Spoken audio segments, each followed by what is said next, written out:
ताज़ा खबर के दर्शकों का स्वागत है। हम इस समय मुल्तान नगर आर्य समाज मंदिर में मौजूद हैं, जहां पर आज यहां पर वार्षिकोत्सव है कार्यक्रम का, और साथ में यहां पर भारत के पहले अंतरिक्ष यात्री, चांद पर गए वे यात्री राकेश शर्मा के दादाजी का भी यहाँ पर आज एक कार्यक्रम है, यहाँ आप देख रहे हैं। सबसे बढ़िया वाली बात ये है, जो वाकई दिल्ली के 300 आर्य समाज मंदिर में भी नहीं दिखाई देती है, और कई सारे आर्य कन्या गुरुकुल में यहाँ एक्टिविटीज़ बहुत चलती हैं। अब सामने देखिए, आपको दिखाई दे रहा है सीनियर सिटीज़न हैप्पीनेस क्लब। यहाँ पे सीनियर सिटीज़न को खुश रखने के लिए, मुस्कुराते रखने के लिए प्रोग्राम किया जाता है। वहाँ पर आप एक बोर्ड देखेंगे, उस पर लिखा हुआ है कि यहाँ सेल्फ डिफेंस सिखाया जाता है। म्यूज़िक क्लास तो यहाँ काफ़ी समय पहले से है। लाइब्रेरी है जहाँ बच्चों को किताब पढ़ने के लिए प्रेरित किया जाता है।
मैं सामने राजपाल जी के विषय में से आपसे एक ही बात कहूंगा कि वो अपने आप को इस मंदिर का ये कहते हैं कि मैं यहाँ का प्रधान नहीं हूँ, मैं यहाँ का प्रधान सेवक हूँ। मुझे प्रधान सेवक कहो। चाहे यहाँ पे पंखा खराब हो जाए, ये अपने आप उसे सही करने में लग जाएंगे। कोई कुर्सी टूट जाए, उसको उठा के अपने आप रिपेयर करने लगेंगे। चद्दर वगैरह उठाएंगे, अपने आप बन जाएंगे। किसी कर्मचारी का, किसी का इंतजार नहीं करेंगे। हालांकि ये राजा बाबू है, दो नौकर रख सकते हैं, लेकिन ये कभी ऐसी कोशिश नहीं करते। प्रधान जी, आज के कार्यक्रम के विषय देखिए जी, सही मायने में अगर किसी संस्थान को आपको चलाना है तो आप उसके मुखिया हैं, तो आपको सारा कार्यभार लेना पड़ेगा। जैसे आपने कहा, अगर चद्दर कोई उठाने वाला नहीं है मान लीजिए, तो मेरा जिम्मेवारी बनती है कि उसको व्यवस्थित करो। कोई कार्य ऐसा है, कोई बर्तन बिना धुले रखे हैं और कोई नहीं है, तो ये मुखिया है उसका जो जो प्रधान सेवक अगर कहता है अपने आप को, तो उसको वो कार्य करना चाहिए। इसमें कहीं कोई दोष नहीं है। अपनी जगह उन्होंने, मुख्यमंत्री थी दिल्ली की, उन्होंने एक नारा दिया था कि मेरी दिल्ली मैं ही संभालूं। शीला दीक्षित जी ने ये कहा था ना। तो मेरा ये संस्थान है, तो मैं ही तो संभालूंगा। इसकी जिम्मेवारी हमारी बननी चाहिए। और सबके लिए ये संदेश है कि जो भी अपने आप को किसी भी संस्था के प्रधान है, उसको संचालित करने वाले लोग हैं, उनकी ये विशेष जिम्मेवारी बनती है कि छोटे से छोटे कार्य को भी वो अपने हाथों से करें, डिपेंड ना रहे। हाँ, व्यवस्था ठीक है, व्यवस्था करनी चाहिए, उससे किसी तरह की उलझन ना पड़े। मान लीजिए हो गई, तो उसमें अपना कार्य करने में कहीं कोई दोष नहीं होना चाहिए। आप प्रधान है, आप ही दारोमदार, आप ही जिम्मेदार और सब कुछ की आज्ञा देने वाले भी आप हैं। लेकिन युवा टीम महिला के बारे में अगर हमने तारीफ वाले की बात नहीं कही, क्योंकि ये संभालने में काफी मदद करती है, काफी चीजों में ये खुद गौर करती है, जिसकी वजह से आपको भी थोड़ा समय बचाना है। देखिए जी, मैं इनको, ये मेरी बहुएं हैं या बेटियां हैं, देखिए इनको मैं यही कहता हूँ, बेटे आप देखिए व्यवस्था के लिए मेरे को बोलो, कोई व्यवस्था करनी है तो उसके लिए मैं व्यवस्था करूँ, कार्यक्रम आपको संचालित कर, तो कार्यक्रम ये सारे के सारे कार्यक्रम ये संचालित करते हैं। और मैं इनको ये जो कहते हैं कि इस तरह की व्यवस्था अगर नहीं होती है तो वो व्यवस्था मैं करवा। मतलब टीचर लाकर आपने अपॉइंट कर दिया के लिए, उसके बाद वो टीचर म्यूजिक सिखा रहा है, ये देखेंगे बच्चे कब आ रहे हैं, कौन आ रहा है, ये सब देखेंगे। हाँ जी बिल्कुल, बहुत बढ़िया। हाँ। तो ये हमारे मैनेजमेंट का एक हमारी शैली है, हमारे यहाँ मुल्तान नगर आर्य समाज की, ये एक व्यवस्था करने वाली एक टीम है, जैसे मैं हूँ, और जो संचालन करने वाले ये थोड़ा सा उस गर्व के बारे में बात कर लेते हैं, तो हर भारतवासी का भी कुछ समय से और महसूस होने लगा है, जब से वो शुक्ला जी मिश्रा जी में गए थे, राकेश शर्मा जी दोबारा चर्चा का विषय बना है। कैसा लगता है कि आपको उनके परिवार वाले पूरी दिल्ली में कहीं नहीं, इतने सारे 300 के ऊपर आर्य समाज मंदिर है, किस्मत देखिए इसी आर्य समाज मंदिर से जुड़े हैं, कैसा महसूस होता है? बहुत अच्छा महसूस होता है, क्योंकि हमारा आर्य समाज है, ये ऐतिहासिक आर्य समाज इसलिए क्योंकि इसमें ऐतिहासिक लोग जुड़े हुए हैं, जैसे पंडित लोकनाथ जी तरफ स्मृति, जो जिनकी रचना पूरे संसार भर के आर्य समाजों में गाई जाती है। अच्छा। या जरूर पर हो हमारे भाव उज्जवल कीजिए, जितने भी संसार के जो भारत के हैं या कई मॉरिशस के हैं, अमेरिका के हैं, कनाडा के हैं, जापान के हैं, जितने भी संसार में आर्य समाज है, यज्ञ के बाद में यज्ञ प्रार्थना यही सर्वमान्य है, जो पंडित जी की रचना, अच्छा। पंडित लोकनाथ, इसलिए ये क्या है, इसमें इतिहास जुड़ा हुआ है। और दूसरा मैंने आप बताया करता हूँ कि सरदार भगत सिंह का ये जो भी संस्कार पंडित जी ने स्वयं अपने हाथों से करवाया था। और तीसरा सितारा साहब में वो जुड़ गया, भाई राकेश शर्मा जी जो हमारे देश के जो प्रथम अंतरिक्ष यात्री हैं, वो इनके पौत्र हैं, सगे पौत्र हैं। अभी भाई मेरे राकेश शर्मा से बात हुई थी, पीछे मेरी बात होती रहती है। अच्छा। हाँ बिल्कुल, अभी वो कुन्नूर में रहते हैं, तो वो यही कहते हैं, मैंने कहा भाई जी देखिए, आप कोई भी आने वाली पीढ़ी में कोई भी अंतरिक्ष में जाएगा, मगर सर्वप्रथम आपका नाम लिया जाएगा, ये हमारे लिए गौरव का विषय है, हमारे आर्य समाज के लिए भी गौरव का विषय है। ये बात कहाँ तक सच है कि बाबा रामदेव जी जो इस समय बड़ा चर्चा का विषय है, बहुत सुप्रसिद्ध हस्ती है भारत की, वो मेरी अपनी जानकारी में इसी आर्य समाज मंदिर में आवागमन करते रहते हैं।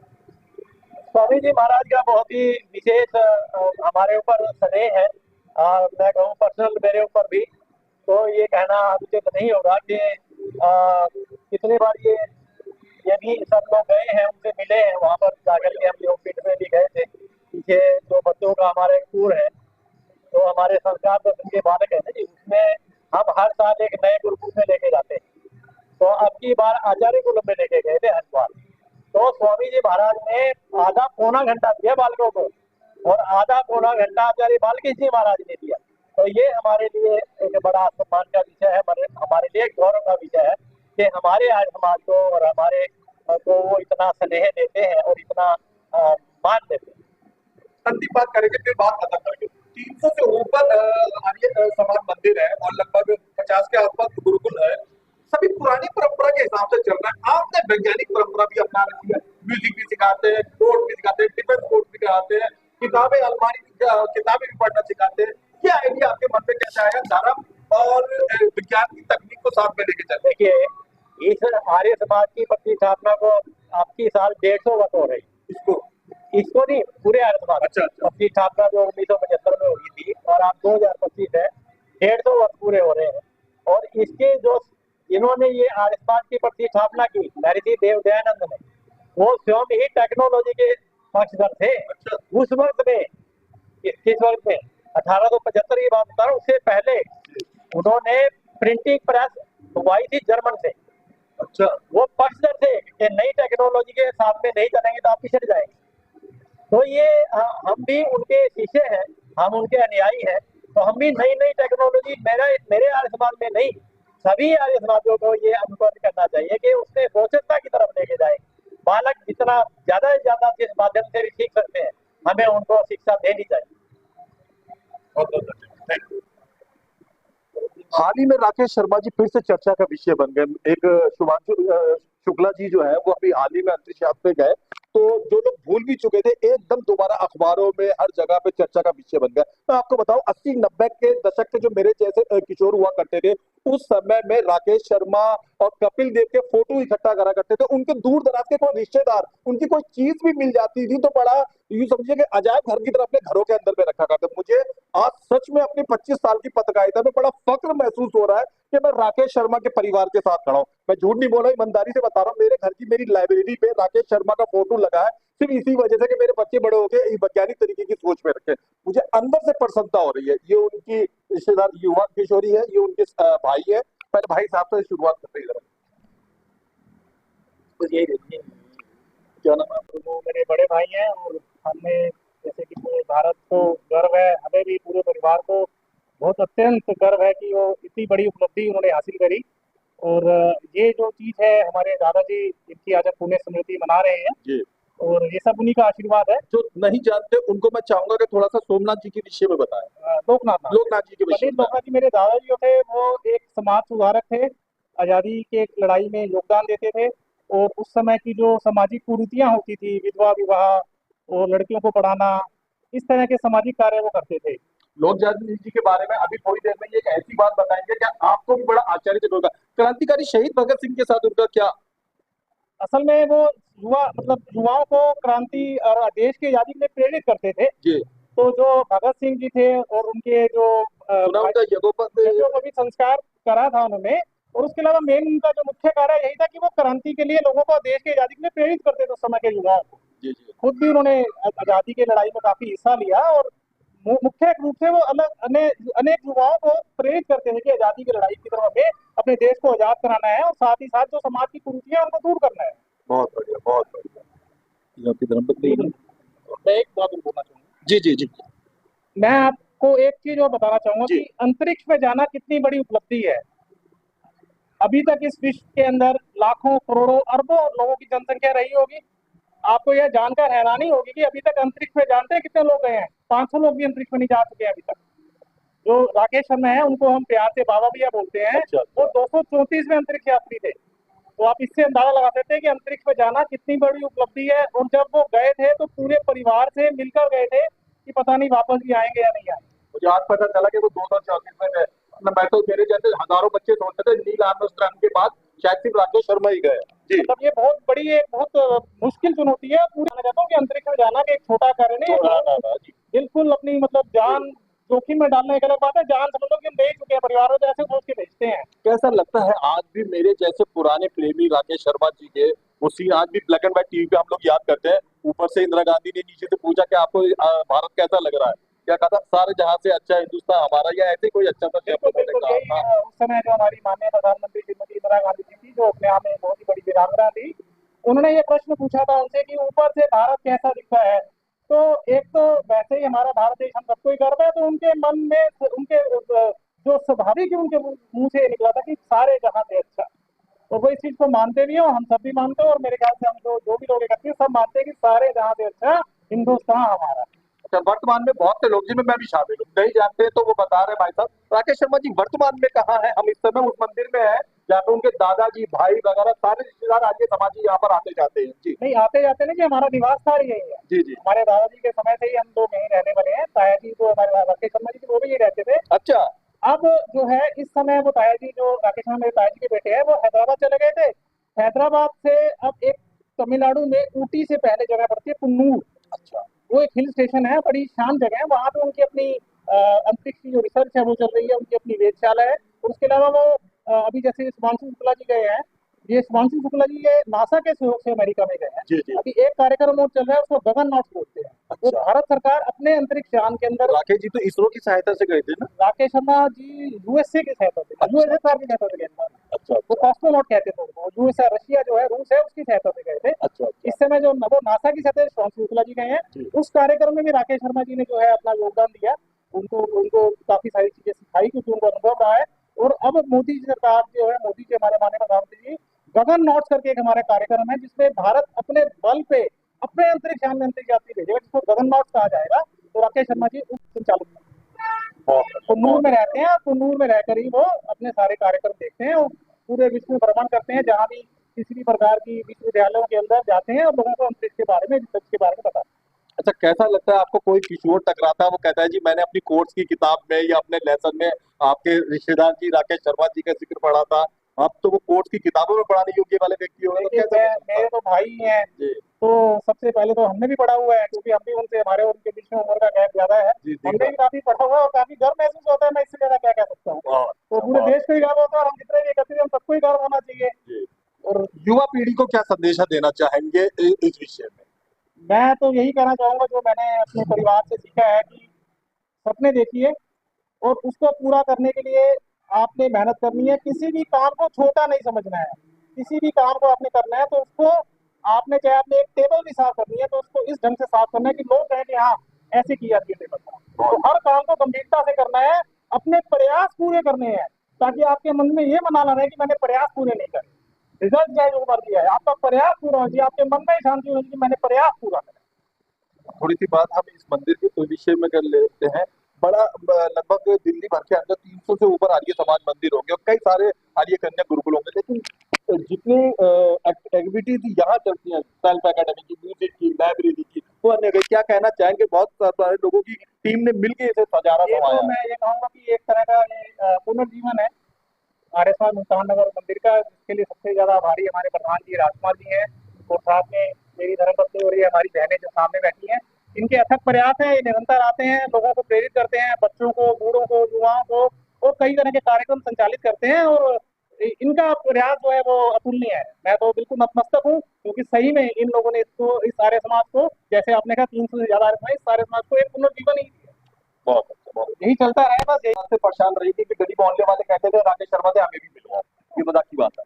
कैसा महसूस होता है आपको इस घर के अंदर में जब राकेश जी की चारों तरफ बातें होती हैं? बहुत गर्व महसूस होता है कि मेरे इस परिवार में शादी हुई। जब पहले हम छोटे थे, अपनी बुक्स में पढ़ते हम भी थे हाँ। उनके बारे में, तो मुझे कभी ये अंदाजा नहीं था कि मेरी इस परिवार में शादी होगी, कि मैं उनसे एक्चुअल में मिल पाऊंगी। जी। और मुझे जब मिलने के बाद उनकी सबसे अच्छी बात ये लगी कि वो डाउन टू अर्थ है। अच्छा, मतलब इतनी अचीवमेंट के बाद भी उनके अंदर 1% भी उनको कोई proud- ऐसा फक्र नहीं महसूस होता मैं चांद पर बिल्कुल गया भी हुआ, मैं proud अंतरिक्ष नहीं में है। गया हुआ। बहुत बढ़िया। बहुत हमें अच्छी तरह से मिलते हैं, अटेंड करते हैं, ये बात मुझे उनकी सबसे अच्छी लगती है कि बिल्कुल भी प्राउड नहीं है उनके अंदर। इतनी अचीवमेंट्स के बाद भी वो बहुत अच्छी बिहेव करते हैं सबके साथ। वो सिर्फ और सिर्फ अभी भी ये कहते हैं, जबकि इतनी मेहनत करनी पड़ती है। जब अंतरिक्ष का जो उनका कार्यक्रम था, तो उनको 2 4 महीने महीने तक ट्रेनिंग वगैरह होती है नहीं, जितनी 2 साल तक, अच्छा, 2-3 साल के तक। अंदर कैद रह के ये करो वो करो मैं आपको वगैरह। उसी उसी उसी के बारे में जी। बता रहा था कि उनको 2 महीने एक कमरे में बंद करके रखा गया था, जिसमें अच्छा। कोई भी नहीं आ सकता। 2 महीने तक लगातार, और बिल्कुल कोई धूप दूसरा अंधेरा, आदमी भी नहीं। धूप अंधेरा बिल्कुल। तो ऐसी, मतलब जो कठिन उन्होंने जो अपनी ट्रेनिंग ली, और उसके बाद वो कहते हैं कि मेरी जो है किस्मत से, मैं जो है मुझे चुना गया। आप उस आदमी के संघर्ष को महसूस करिए। अगर आपके घर में आधे घंटे के लिए लाइट चली जाए, अंधेरा हो जाए, आप परेशान हो जाते हो। सोचिए कि ट्रेनिंग के विषय में जो बता रहे हैं भाई साहब के कितने महीने 2 बंद- महीने सिर्फ खाना और अंधेरा रहता था। अच्छा 2 महीने लगातार रहे, ताकि भाई अंतरिक्ष यान है, मान लीजिए कोई समस्या आ जाए, जी। अभी जैसे हमारी स्मिता विलियम्स या अभी जो अंतरिक्ष यात्री जो फंसे थे थोड़े से, जी, जी। तो वो फंसे थे, तो उनको 6-6 महीने एक्स्ट्रा स्टे रखना पड़ गया था। आज के जमाने में तकनीक काफी उन्नत है, जी। तब भी हम नीचे से उनको रसद सामग्री वगैरह नहीं भेज पाए थे। अच्छा तो इसलिए मतलब उनके ट्रेनिंग का पार्ट था। मैं वैसे बता रहा हूँ कि मानसिक रूप से कितना संघर्ष करना पड़ता है। जैसे आपने कहा आधा घंटा भी नहीं रह सकते बिना लाइट के, जी। वो 2 मिनट लगातार रहे थे, 2 मिनट लगातार। युवा पीढ़ी को शर्मा जी क्या कहना चाहेंगे? कई सारे लोग सपने तो देखते हैं, मैं भी बचपन में देखा करता था कि मैं भी चांद पे जाऊंगा, अंतरिक्ष पे जाऊंगा, ऐसी इंदिरा गांधी मुझे भी कहेंगी, तो लेकिन आगे नहीं बढ़ पाते। ये आत्मबल का होता, क्या कहना चाहेंगे युवा पीढ़ी को? देखिए, सबसे पहले तो जैसे कि अभी मेरी धर्मपत्नी ने बोला, डिसिप्लिन जीवन में बहुत जरूरी है। अनुशासन बहुत जरूरी है। अनुशासन बहुत जरूरी है। आप चाहे आप किसी स्पोर्ट्स में जाएं, चाहे अध्ययन में जाएं, या किसी भी विषय में जाएं, चाहे आप कैमरा में जाएं या मीडिया में जाएं, अनुशासन आपका बहुत जरूरी है। काम के प्रति समर्पण, और आपका प्रयास पूर्ण होना चाहिए। आपके प्रयास में कोई कमी नहीं। माता जी मैं नमस्ते, मैं संगीता आर्या। तो मैं पेरेंट्स को कैसा लगता है? बहुत सारे पेरेंट्स यहाँ के बच्चे आते देखिए, पहले तो हम जुड़े, फिर बच्चे जुड़े, फिर पेरेंट्स जुड़े। और पेरेंट्स एक डायरेक्ट इंडायरेक्ट माध्यम है कि हमसे जुड़ने का और बच्चों से जुड़ने का। तो जब बच्चे आकर जुड़े तो पेरेंट्स अपने आप जुड़े। तो पेरेंट्स का भी ये रहता था कि अगर आप बच्चों के लिए कुछ करते हो तो हमारे लिए भी कुछ कर दो। तो कभी हमने तीज फेस्टिवल लेडीज के लिए सेलिब्रेट किया, अच्छा। और जेंट्स के अभी लिए इस साल भी नहीं, इस साल तो हमने हैप्पीनेस क्लास में बुजुर्गों के लिए किया। मैं आने वाला हूँ। जी, बुजुर्गों की क्लास में हमने तीज फेस्टिवल, उनको इतने खुश हुए, उनको डांस प्रिपेयर करवाया तीज के लिए, अच्छा। एक सॉन्ग पे, हाँ जी, हाँ जी, प्रिपेयर करवाया, फिर सेम डे उन्होंने परफॉर्म किया और उनके लिए हमने भी परफॉर्म किया, उनको एंटरटेन करने के लिए हमने भी परफॉर्मेंस दी कि उनका एंटरटेनमेंट हो, वो खुश हो, एक मतलब एक हम जैसी लेडीज को। और महिलाओं का तो मैडम समझ में आया, आप लोग के मन में बुजुर्ग जो आमतौर पर उपेक्षित रह जाते हैं हमारे हाँ यहाँ जी, पर, हैप्पीनेस यही के बारे में यही कैसे तो मतलब एक बारी जब कोविड से पहले एक बारी क्लास स्टार्ट हुई थी, तो एक आचार्य जी आ रहते थे ऊपर, अच्छा। तो उन्होंने बुजुर्गों को ज्वाइन मतलब करवाया कि आओ, मतलब वो थोड़ा योगा करवाते, उनको हंसाते, उनसे बातें करते, कोविड के दरमियान? कोविड से पहले। अच्छा। तो कोविड के दरमियान वो चले गए यहाँ से, कोविड खत्म हो गया, हम बच्चों की क्लासेस चला रहे हैं, सब कुछ कर रहे हैं, सारी एक्टिविटीज हो रही है, समर वेकेशन में बच्चों की और एक्टिविटीज भी पूरी जो पूरे साल नहीं हो पाती वो समर वेकेशन में करते हैं, 15 अगस्त पे हम प्रोग्राम करते हैं बच्चों के लिए, 26 जनवरी पे करते हैं। तो फिर हम आपस में तो ये सोचते थे, बुजुर्ग भी कोई मिलते थे, पहले क्लास चलती थी दोबारा स्टार्ट कर दो।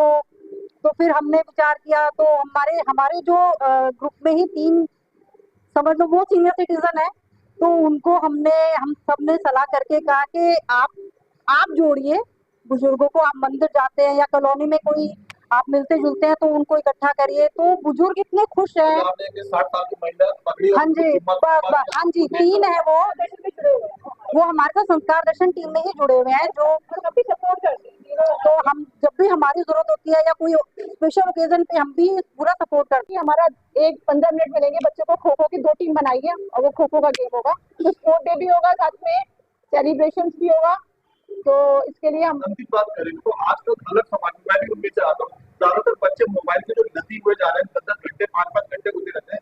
यहाँ आर्य समाज में कब तक इस बात की कृपा है कि बच्चे मोबाइल को छोड़ दें? मोबाइल, सबसे बड़ी चीज तो यही थी कि बच्चे मोबाइल छोड़ के यहाँ 1.5 घंटा, उसके बाद भी बच्चों को माँ बाप खींच खींच के लेके जाते हैं कि घर चलो, अच्छा। घर चलो, जाते नहीं है उनका? क्योंकि अब टाइम बचा रहता ही नहीं है, तो बच्चों को पढ़ना पड़ता है। तो मोबाइल, सबसे बड़ी हमारी उपलब्धि ये है कि बच्चों के गैजेट से दूर होते जा रहे हैं और आपस में खेलते हैं, एक सर्कल बन गया है, एक बॉन्डिंग हो गई है, कॉलोनी में जितने भी बच्चे हैं सबकी बॉन्डिंग हो गई है।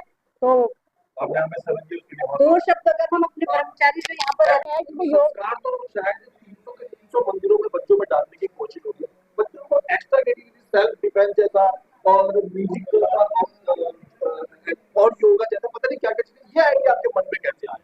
देखिए क्या था कि मैं यहाँ पे 10 साल पहले आई थी, तो मेरे को सबसे बड़ी प्रॉब्लम यही लगी, मुल्तान नगर में, तो सबसे बड़ी प्रॉब्लम यही लगी थी कि बच्चों को लेके कहाँ जाए और कब तक माँ बाप जाएंगे, बच्चे क्या करें, मोबाइल में घुसते थे, मोबाइल देखेंगे।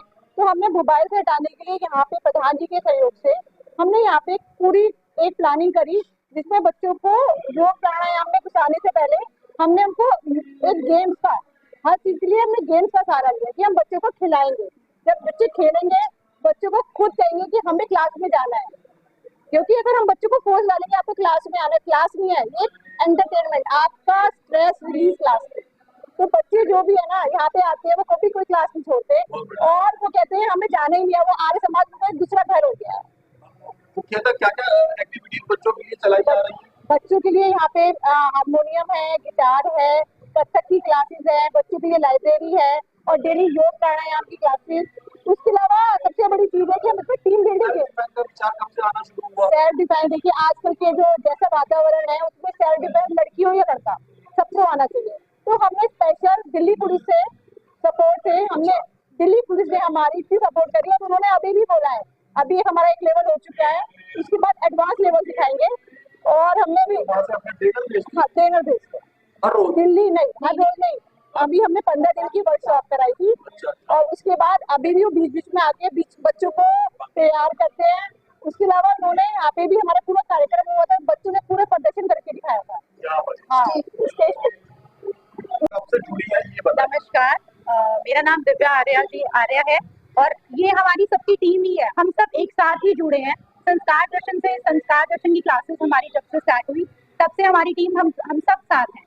तो यहाँ पर कभी आपने वैसे देखा होगा जो सिनेरियो चल रहा है, बच्चे इसमें सबसे ज्यादा गैजेट्स में ही लगे हुए, तो हमारा मेन मोटिव था बच्चों को फिजिकली मतलब करना, इम्प्रूवमेंट उनमें। इसके अलावा कभी किसी और आर्य समाज मंदिर में आपका विजिट हुआ है?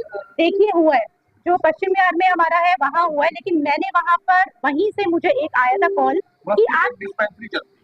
वहाँ डिस्पेंसरी चलती, वहां से ही मुझे कॉल आया था एक पर्सनली, तो मुझे जानते हैं, उनका वहाँ कॉल आया, उन्होंने मुझे बोला कि आप कैसे करवाते हैं यहाँ पर, हम कैसे बच्चों को लाएं, तो हम कैसे कर सकते हैं। तो हमने बोला देखिए, उन्होंने कहा क्या बात है। लेकिन इतना प्राउड है मतलब इस चीज को लेके, हमारी ये टीम मतलब इतनी ज्यादा मतलब हम लोगों ने मेहनत करी इस चीज पर, और आज हमें वो रिजल्ट मिल रहा है।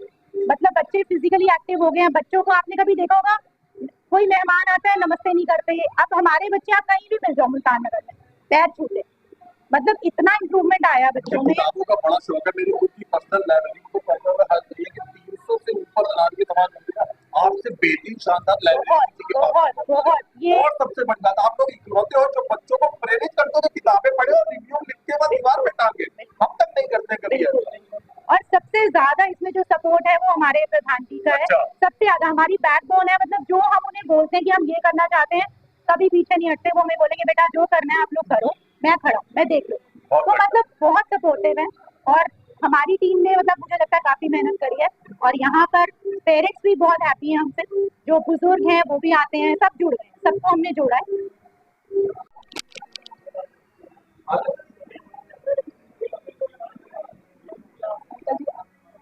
प्रधान जी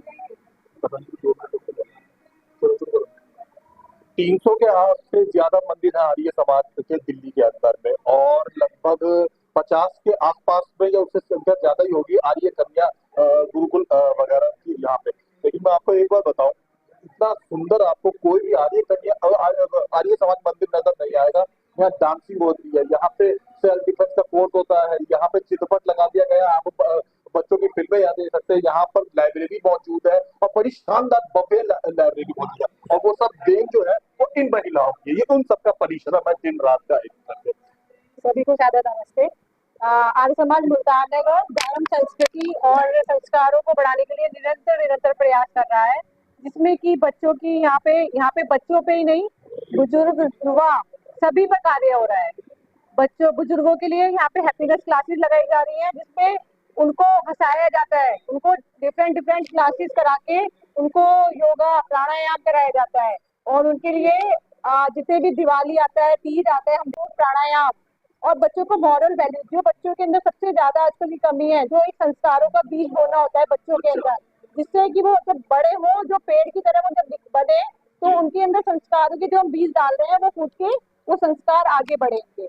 तो इसी तरह आगे बढ़ते हुए यहाँ क्लास हो, ताकि जो एक एज का जैसे क्या करते हैं आप लोग हंसाने के लिए, एक तो हमारे यहाँ पर हास्य के योगा कराने वाले आते हैं, ठीक है, प्रोफेशनल है वो पूरे, जो जगह जगह हास्य की कक्षाएं लगाते हैं, तो स्पेशली उनको बुलाया जाता है। आधे पौने घंटे की क्लासेस पूरी क्लास लेते हैं, वो बैठ के मतलब खड़े होके सब तरीके से हंसाने वाली उनकी कक्षा ली जाती है। फिर बुजुर्गों को एक गेम खिलवाते हैं, अच्छा, चाहे तंबोला हो, चाहे कुछ और एक्टिविटी हो, मतलब कि जिससे उनके हैंड मूवमेंट भी होती है, लेग मूवमेंट भी होती है, ऐसी गेम्स करवाते हैं उनको। और कभी मन करता है सॉन्ग चला दिया, उनको डांस करवा दिया, वो इतने खुश, हाँ जी, पूरा ग्रुप में डांस करते